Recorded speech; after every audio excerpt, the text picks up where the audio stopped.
Hi everyone, thank you for joining me for today's video. I apologize for the delay between this video and the previous one. I have been teaching in person a little bit more often than normal, as well as prepping for a show, which is an annual show that I've been part of for the last 3 years. And so things were just a little bit busy and I wasn't able to get the filming done that I had hoped to, but I do plan to make up for it. And for today's video, we're going to be looking at painting a color study from life. Now, admittedly, this video is a little bit selfish because this is actually just a color study for a project that I'm going to be starting very soon. But hopefully that gives you kind of like a little bit more of a realistic expectation of why I do color studies and what I'm looking for when I do them, as opposed to just doing them for academic purposes, doing them for the purpose of having a finished piece in mind. So I'll walk you through all that and let's just go ahead and dive in. To start, I'm just going to draw with paint and get a rough block in of my drapery. I'm not looking for detail, but I do want to attempt to get the proportions right, especially since I want to use this as reference for a larger painting. That's also why I've drawn a circle on this panel as opposed to just painting the whole rectangle.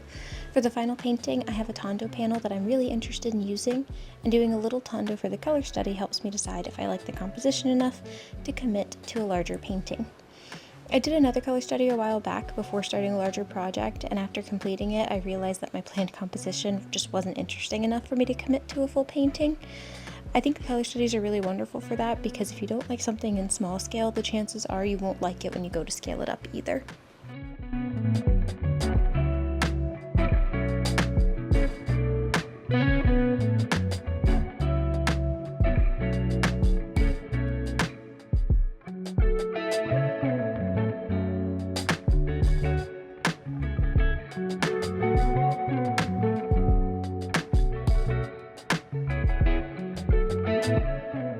Another thing I want to mention is drawing with paint on canvas is something I've become pretty familiar with, so this specific color study process is actually pretty similar to how I paint larger paintings as well.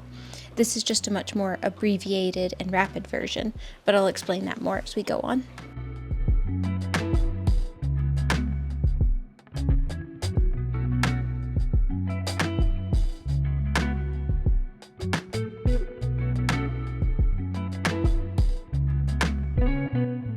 Now that the drawing is complete, I'm going to do a rough lay-in of the color. Before I start talking about the color, I do want to mention that in future I'm going to have a setup where you can see both my painting and my palette.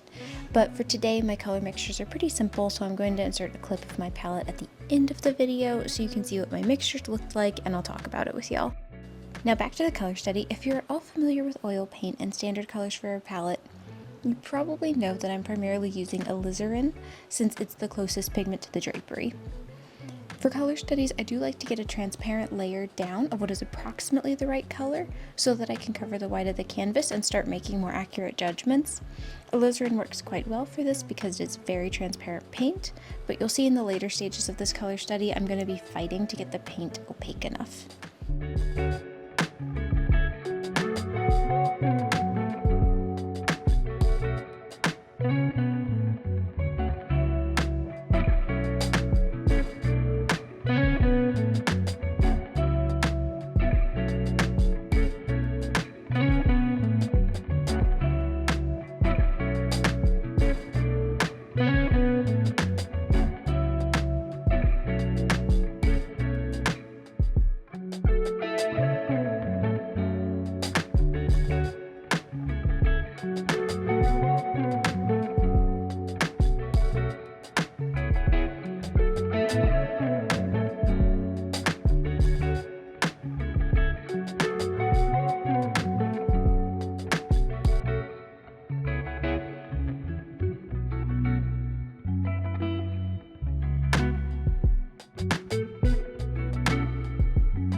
The way this ties into my painting process on the final larger piece is that my preferred underpainting method is a color embauche.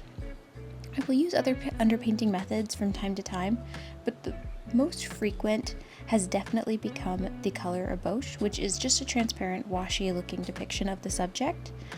If you guys would be interested in seeing a video about how to do an embauche, do let me know. Most people coming from an academic background recommend grisaille underpaintings, which is fantastic, especially if you're a beginner, but personally, color embauche is what gets me the results that I like best in the final painting.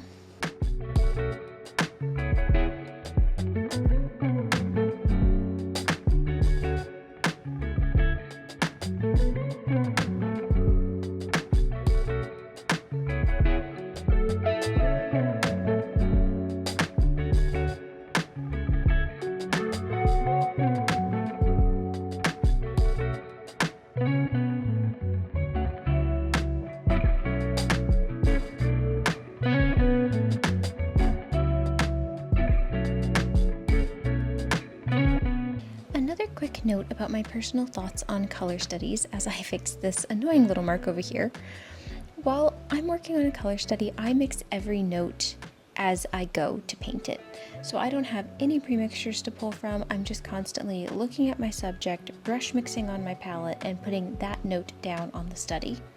However, when I begin my final pass on the final painting that the color study is being made for, I will mix up piles of premixtures that I will test against my color study. So my color study will end up with a bunch of little dots and brush strokes on it where I've tested my premixtures and to tell whether or not they match the color study. Once my premixtures blend in with the color study, I know I've hit the right note. So if that sounds confusing, I completely understand. I will be making another video about premixing off of a color study in the next month or two, so those are concepts that we'll be exploring in more detail very soon.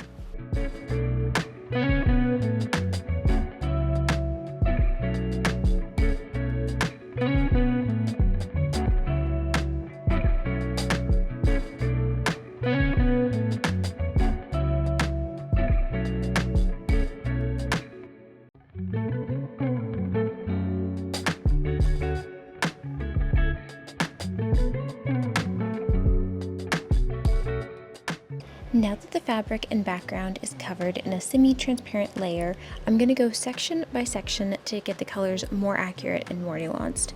That is actually another way this parallels with my painting process. The difference is on a final painting, I would be working one section of drapery per day, or as long as I needed to get the standard I want, as opposed to doing the whole subject in one day.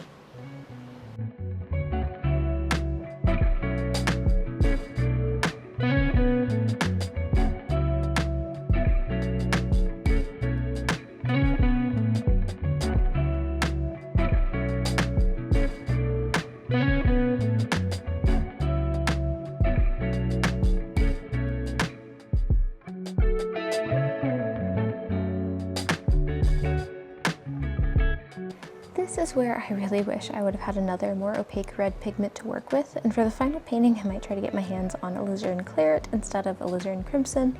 I'm not sure if the former is much more opaque than the latter, but something to watch out for with alizarin crimson is it is not light fast, meaning it will fade over time, whereas alizarin claret is not quite so susceptible to that.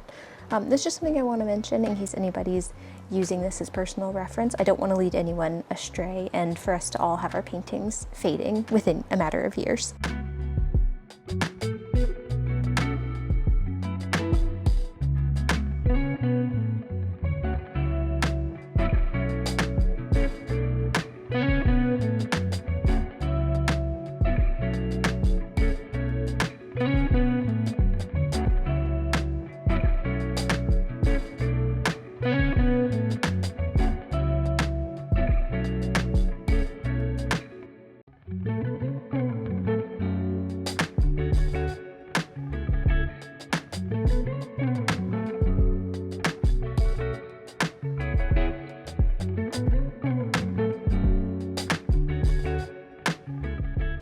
You can see here that for this color study, I'm really trying to stick to one area and get it accurate.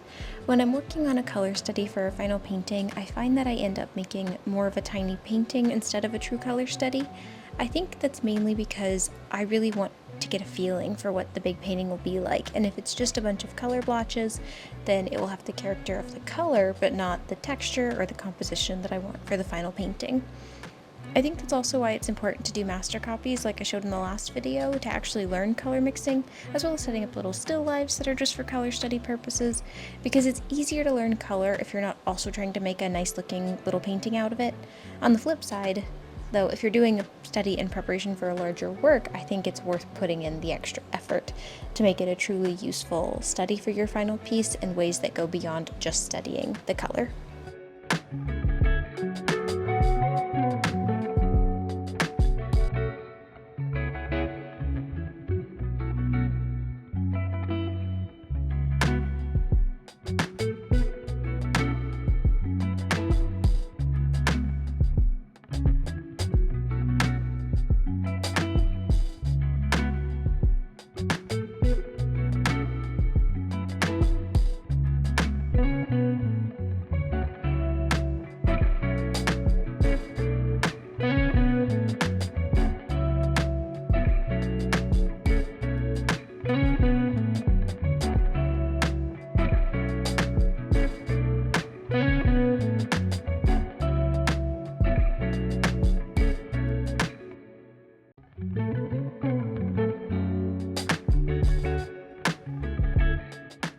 Something I want to share with you all is that in preparation for this project, I've been reading up on different textiles, and velvet is by far one of the most fascinating I've come across. It would be pretty confusing for me to try to describe the light physics of velvet that I was reading about and found so interesting, but just in case it's something that might interest you guys, I will attach the essay that I found the most straightforward and helpful. I just wanted to share about that because if you guys find this interesting too, then please feel free to comment below, and I'm happy to talk all of the fascinating stuff about fabric, textiles, drapery, and how to paint it, how to draw it. It's so much fun. So I want to share with you all. And if you're interested, let me know.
The other way that I use color studies in preparation for the final painting is by testing out background ideas.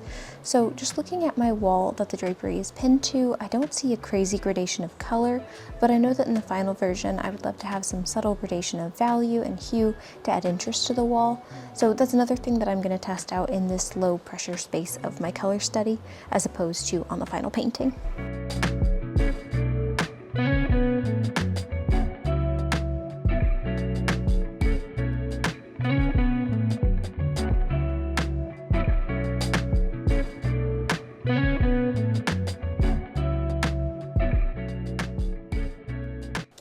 Now that the color study is done, let's take a look at the palette. As you can see here, at the end of the day, it just looks like a bunch of little pools of paint grouped around a larger, more central pool of the main color. You can also see these little pools off to the side where I have mixed the background color and the wall shadow color.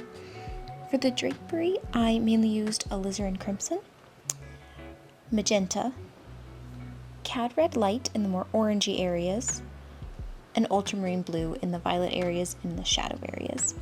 Now for the wall color, I used white, raw sienna, and raw umber and ivory black.